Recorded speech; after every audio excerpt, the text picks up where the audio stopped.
Hi, Theresa here, lady car salesman, coming to you from Merrill Ford Okemos.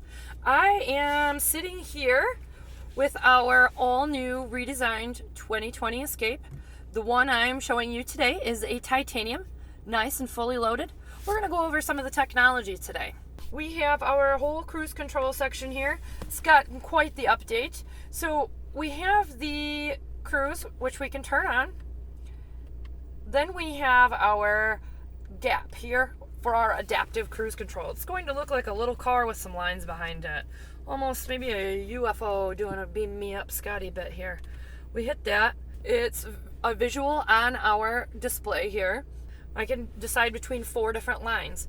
4 is going to be the largest gap between you and the vehicle in front of you. 3, 2, 1. Now, how that technology works is your vehicle's sensors can detect whether there is a car in front of you. Let's say you're on the highway, you're doing 78, and you come up behind Mr. 72. It's going to slow you down to their speed. So no more fussing with cancel, brake, resume, set it, resume here, making sure it's on, did I shut it off, whoops, wrong button. We don't have to do any of that anymore. It's going to see that vehicle, it's going to match their speed until one of two things happens. You get around them, or they put their blinker on and get out of your way.